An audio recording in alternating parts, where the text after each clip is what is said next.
আজ আমরা যেটা নিয়ে কথা বলবো সেটা হচ্ছে হাউ টু স্পিক ইংলিশ। তোমরা ইংলিশ স্পিকিং কিভাবে করবে। দেখো, ইংলিশ স্পিকিং করার প্রথম পদক্ষেপ হচ্ছে তোমাকে কোনো জিনিস শুনতে হবে। কোনো জিনিস মানে তুমি যেহেতু এখানে ইংলিশ শিখতে চাইছো, তো তোমাকে ইংলিশ শুনতে হবে। ভিডিও থেকে শুনতে হতে পারে, সেটা সেটা যে কোনো কারো কাছ থেকে শুনতে পারো। ঠিক আছে, প্রথমে তোমাকে শুনতে হবে যে সেই মানুষটা কি বলছে, সেটা তোমাকে মন দিয়ে শুনতে হবে।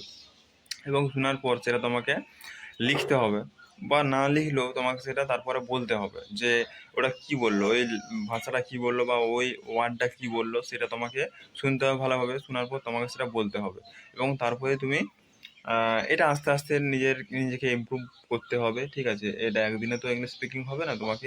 তুমি যদি প্রত্যেক দিন আহ, 2 ঘন্টা করেও সময় দাও, তাহলে তোমাকে 6 মাস লেগে যাবে। মানে ভালোভাবে তোমাকে ইংলিশ স্পিকিং করার জন্য তোমাকে 6 মাস সময় লাগবে। ঠিক আছে, তাই এর আগে আমি একটা অ্যাপের সম্বন্ধে বলেছিলাম, তোমরা হয়তো সবাই দেখেছো ওই অ্যাপটা। সেটা হচ্ছে সিভি অ্যাপ্লিকেশন। এই অ্যাপ্লিকেশনটা খুবই একটি দুর্দান্ত অ্যাপ। এটা যদি তোমরা ব্যবহার করো প্রতিদিন, এই অ্যাপটা 30 মিনিট ফ্রি দেয়, মানে আধ ঘন্টা ফ্রি দেয় প্রত্যেক দিন।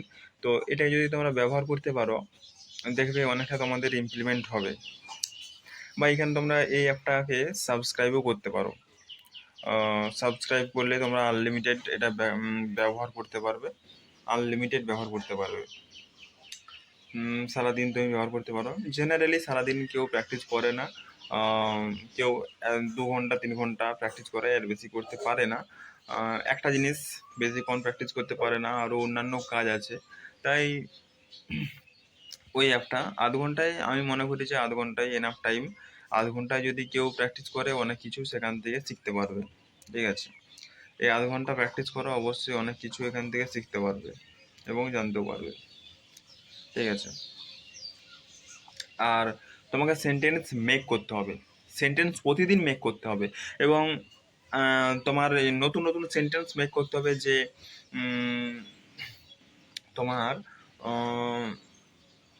দেয়ার ইজ এ, ধরো টেবিলের উপর কিছু বই আছে, এটা ইংরেজি কী হবে? There is a books on the table. টেবিলের ওপর কিছু বই আছে। তো এইভাবে আমাদের সেন্টেন্স মেক করতে হবে, এবং ইংরেজিতে তোমাকে ভাবনা চিন্তা করতে হবে। মেন কথা হচ্ছে তোমাকে ইংরেজিতে ভাবনা চিন্তা করতে হবে, বাংলাতে ট্রান্সলেট করে তোমাকে ভাবা চলবে না। ঠিক আছে, যে কেউ ইংরেজিতে বললো সেটা আমি বাংলাতে ট্রান্সলেট করে বলবো, সেটা করলে কিন্তু চলবে না। তোমাকে ইংরেজিতে বলছে, তোমাকে ইংরেজিতেই তোমাকে ওটাকে ভেবে তোমাকে বলতে হবে, তবেই তোমার ইংলিশ ইমপ্রুভমেন্ট হবে। অনেকেই আমি দেখি যে 2 বছর 3 বছর 2 বছর 3 বছর ধরে প্র্যাকটিস করছে, কিন্তু ইংরেজি স্পিকিং করতে পারছে না। তারা এই কারণেই পারছে না, কারণ তাদের টাইম কোনো লিমিটেড নাই। ঠিক আছে, আজকে হলো হলো, না হলো না হলো কালকে করবো, কালকে হলো হলো, না হলো না হলো পরশু দিন করবো, এইভাবে সময়টা পেরিয়ে যায়, তারা নিজেরাও বুঝতে পারে না। ঠিক আছে, তো এইটা করা চলবে না। নিজস্ব একটা নির্দিষ্ট একটা টাইম লিমিটেড করতে হবে, এবং সেই টাইমে কাজ করতে হবে।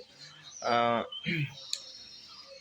ঠিক আছে, তাহলে তোমাকে প্র্যাকটিস করতে হবে প্রত্যেকদিন, মোটামুটি আধ ঘন্টা হোক আর যাই হোক, মোটামুটি তোমাকে প্র্যাকটিস করতে হবে। প্র্যাকটিস করলে তুমি এটা শিখতে পারবে, প্র্যাকটিস না করলে তুমি এটা কখনোই তুমি শিখতে পারবে না। ঠিক আছে, practice is the main way to improve your skills. যদি তুমি প্র্যাকটিস করো তাহলে তুমি সব কিছু শিখতে পারবে, আর যদি তুমি প্র্যাকটিস না করো তাহলে তুমি শিখতে পারবে না। ঠিক আছে, তাই প্র্যাকটিস করো, দৈনন্দিন ব্যবহৃত সেন্টেন্সগুলো শিখো। ইউটিউবে এরকম অনেক ভিডিও পাবে, যেখান থেকে দৈনন্দিন ব্যবহৃত সেন্টেন্সগুলো পেয়ে যাবে, বা তুমি নিজের থেকেও বানাতে পারো। ঠিক আছে, বাংলায় বানালে এবং বানানোর পর তোমাকে এটা ইংরেজিতে, ঠিক আছে, তুমি যদি প্রথমে চেষ্টা করতে হবে নিজেকে যে আমি পাচ্ছি কি না। যদি না পারো তাহলে তুমি গুগলের সাহায্য নিতে পারো, বা সিভি অ্যাপটা আছে, সেই অ্যাপটাও তোমরা ব্যবহার করতে পারো। ওখানে গ্রামার কারেকশন বলে একটা অপশন আছে, সেখানে তোমরা গ্রামার কারেকশন করতে পারো। মানে তুমি যদি কোনো কিছু ভুল টাইপ করে ফেলো, মানে পুরো সেন্টেন্সটাই ঠিক আছে, দু একটা ওয়ার্ড যদি ভুল থাকে, তাহলে ওখানে যে এআই আছে, আর্টিফিশিয়াল ইন্টেলিজেন্স, ওটা ঠিক করে তোমাকে দিয়ে দেবে। ঠিক আছে, তাই ওই সেন্টেন্সগুলো দেখবে একটু। তো যেগুলা পারো সেগুলা সব ঠিক আছে, যেগুলা পারো না সেগুলা একটু তোমরা দেখবে, চেক করবে। ঠিক আছে, আর দৈনন্দিন সেন্টেন্স তোমাকে মেক করতে হবে, মোটামুটি তোমাকে তৈরি করতে হবে, ডেলি 5টা করে সেন্টেন্স তৈরি করতে হবে, এবং তুমি তাহলে তাহলে পারবে। ঠিক আছে, তাহলে লেগে পড়ো প্র্যাকটিসে। হুম।